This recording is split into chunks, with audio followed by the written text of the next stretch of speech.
Assalamualaikum warahmatullahi wabarakatuh. Izin memperkenalkan diri, nama saya Anissa Citra Sabila Halgan dengan NPM 21520111145. Izin menjelaskan mengenai perkawinan adat suku Banjar untuk mata kuliah Hukum Adat. Perkawinan menurut hukum adat adalah salah satu peristiwa yang sangat penting dalam kehidupan masyarakat adat, sebab perkawinan bukan hanya menyangkut kedua mempelai, tetapi juga orang tua kedua belah pihak, saudara-saudaranya, bahkan keluarga masing-masing. Tujuan perkawinan bagi masyarakat hukum adat yang bersifat kekerabatan adalah untuk mempertahankan dan meneruskan keturunan menurut garis kebapaan atau keibuan atau keibubapaan untuk kebahagiaan rumah tangga keluarga atau kerabat, untuk memperoleh nilai-nilai adat budaya dan kedamaian, serta untuk mempertahankan kewarisan. Sedangkan perkawinan menurut Undang-Undang Nomor 1 Tahun 1974 Pasal 1, perkawinan itu ialah ikatan lahir batin antara seorang pria dengan seorang wanita sebagai suami istri dengan tujuan membentuk keluarga atau rumah tangga yang bahagia dan kekal berdasarkan ketuhanan yang Maha Esa. Perkawinan adat suku Banjar terbagi menjadi 3 tahap. Yang pertama ada proses pranikah, yang kedua ada prosesi nikah, dan yang ketiga ada prosesi pasca menikah. Pertama saya akan menjelaskan mengenai pranikah. Proses pranikah itu terbagi menjadi 2. Yang pertama ada upacara peminangan atau bapara, lalu yang kedua ada peminginan pengantin perempuan. Yang pertama upacara peminangan bapara.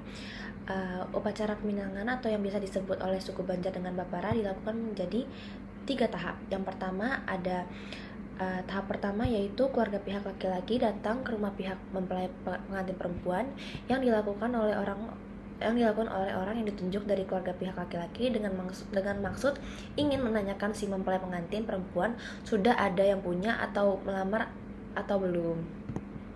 Lalu yang tahap kedua, jika lamaran telah diterima, maka kedua belah pihak yakni keluarga pihak laki-laki dan pihak perempuan merundingkan beberapa jujuran atau hantaran yang diminta oleh pihak keluarga, serta menentukan pengikat yang akan diberikan oleh pihak laki-laki dengan tujuan sebagai tanda bahwa si perempuan sudah ada yang punya atau melamar. Jadi jujuran adalah sejumlah uang yang diberikan oleh pihak laki-laki kepada pihak perempuan. Jumlah jujuran biasanya ditentukan oleh pihak pengantin perempuan. Kebanyakan uang jujuran yang ditetapkan berdasarkan latar belakang status dan derajat perempuan tersebut. Lalu tahap ketiga yaitu mengantar uang jujuran serta menentukan waktu acara perkawinan dan resepsi. Ketiga tahap tersebut diselingi waktu beberapa hari atau sesuai kesepakatan antara kedua belah pihak, serta upacara tersebut selalu dihadiri oleh ketua adat, tokoh agama dan keluarga serta masyarakat setempat. Lalu yang kedua ada peminginan pengantin perempuan. Setelah mendapatkan kesepakatan antara kedua belah pihak kapan waktu acara perkawinan dan resepsi dilaksanakan, maka seminggu sebelum dilaksanakannya resepsi si pengantin perempuan dipingit terlebih dahulu, yang mana di dalam waktu seminggu pemingitan tersebut dilaksanakan beberapa tradisi atau upacara untuk menghias perempuan dilakukan oleh para sesepuh. Nah, upacaranya tersebut tuh diantaranya yang pertama ada bagosok atau berlulur dengan sirih sekapur. Berlulur atau yang biasa disebut orang Banjar dengan sirih sekapur dilakukan 3 hari sebelum dilaksanakannya prosesi akad nikah. Bahan-bahannya itu diantaranya ada sirih, kapur, dan kunyit. Lalu tata cara bagosok diantaranya adalah sirih sekapur tersebut dioleskan ke seluruh badan pengantin hingga warnanya menjadi merah. Kemudian dilanjutkan dengan olesan perahan air dari jeruk nipis hingga badan pengantin tersebut berwarna kuning. Pelaku bagosok yaitu ada 2 orang sesepuh. Tujuan bagosok ini untuk membuat pengantin menjadi lebih berseri ketika bersanding di pelaminan. Lalu yang kedua ada betimung. Betimung biasanya dilakukan malam kedua sebelum dilaksanakannya akad nikah. Bahan-bahan untuk betimung diantaranya daun sirih, daun lengkuas, daun kunyit, dan daun pandan. Tata cara pelaksanaan betimung diantaranya adalah semua bahan dedaunan tersebut direbus hingga mendidih, kemudian si pengantin duduk di kursi kecil menghadap air yang sudah direbus sambil mengaduk pelan air hangat tersebut hingga keluar keringatnya. Selama proses tersebut, si pengantin ditutup dengan tikar pandan, selimut, ataupun kain yang tebal. Lalu kemudian ada yang ketiga ada mencukur alis. Mencukur alis ini dilakukan oleh 2 orang sesepuh yang dilaksanakan 1 hari sebelum akad nikah. Waktu untuk mencukur alis telah ditentukan oleh sesepuh yakni ketika matahari telah naik atau sekitar pukul 1 siang. Alat yang digunakan untuk mencukur alis adalah pisau dan piduduk. Piduduk ini adalah beberapa bahan dapur yang dimasukkan ke dalam piring yang diletakkan berdekatan dengan pengantin perempuan pada waktu mencukur alis. Isi dari piduduk tersebut diantaranya adalah beras, kelapa muda, dan gula. Bacaan ketika mencukur alis adalah bacaan ketika mencukur alisnya itu ialah sirih kuning, pinang condong ke mahkota mukanya, putih kuning naik sari cahaya ke muka. Setelah tadi menjelaskan proses pranikah, mari kita lanjut ke yang kedua, yaitu prosesi pernikahannya. Nah, prosesi ini ya seperti prosesi akad nikah seperti biasanya. Acara akad nikah merupakan sentral dari semua rangkaian kegiatan upacara perkawinan. Sebab sah atau tidaknya perkawinan ini dua mempelai ditentukan oleh upacara ini. Upacara akad nikah harus sesuai dengan syariat agama masing-masing dan merupakan barometer budaya agama yang diterapkan dalam sistem adat budaya dimanapun ia berada. Perilaku adat bagi orang Banjar pada saat acara akad nikah ini untuk menolak dari perbuatan jahat. Pada umumnya mereka memberi cacak burung dengan kapur dan kunyit pada telapak kaki calon pengantin. Setelah acara ijab qabul selesai, maka dilanjutkan dengan mengantar hantaran atau yang biasa disebut oleh orang Banjar dengan mantar hadahap dari pihak pengantin laki-laki ke rumah pengantin perempuan.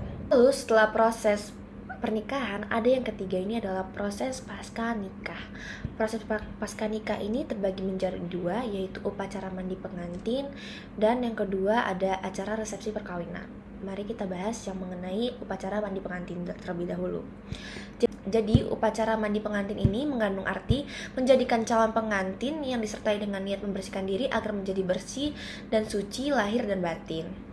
Waktu pelaksanaan proses mandi pengantin adalah sore hari setelah prosesi akad nikah selesai. Perlengkapan upacara mandi pengantin suku Banjar adalah sebagai berikut. Yang pertama ada air doa, lalu yang kedua mayang pinang, ketiga piduduk, keempat kain kemban dan kain berwarna kuning, yang kelima ada wadai atau kue 40 macam, lalu yang keenam ada kaca, lilin, sisir, dan pupuk atau bedak. Tata cara pelaksanaan upacara mandi ini, yang pertama ada kedua mempelai masing-masing memakai kain kemben dan dipakaikan kain kuning yang khusus diletakkan di bahu pengantin perempuan.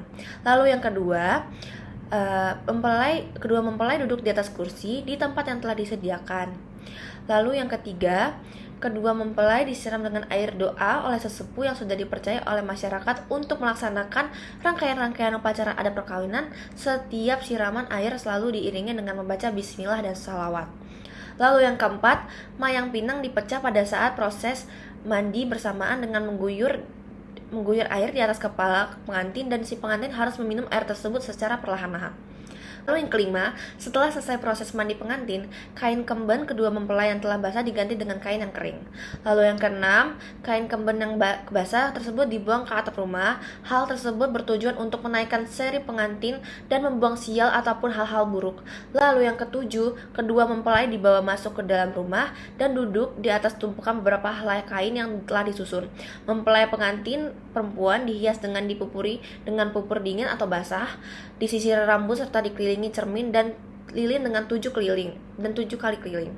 Lalu yang ke-8, kedua mempelai mencicipi 40 macam kue yang telah disediakan. Dan yang terakhir, pembacaan doa. Lalu yang terakhir ini ada acara resepsi perkawinan. Upacara ini merupakan puncak acara dari rangkaian upacara adat perkawinan Banjar. Pada hari resepsi perkawinan ini, pengantin laki-laki dan wanitanya disandingkan di tempat pelaminan dengan disaksikan oleh para tamu yang ada. Acara ini merupakan persaksian oleh masyarakat bahwa kedua mempelai ini telah resmi diikat dalam tali pernikahan yang sah. Sehingga semua kewajiban yang berkaitan dengan rumah tanggaan dimulai sejak saat selesainya upacara tersebut. Bagi orang Banjar biasanya upacara dimulai dari pembacaan tahlil dan doa, kemudian menghidangkan makanan pada para tamu.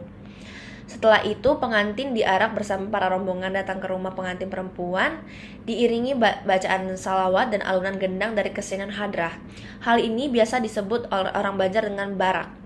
Pengantin laki-laki disambut oleh pihak dari pengantin perempuan dengan bacaan salawat Nabi Muhammad SAW dan tari sekapur siri serta ditaburi dengan beras kuning.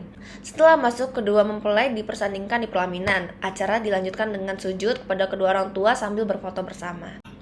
Sekian penjelasan dari saya, semoga bermanfaat. Terima kasih. Wassalamualaikum warahmatullahi wabarakatuh.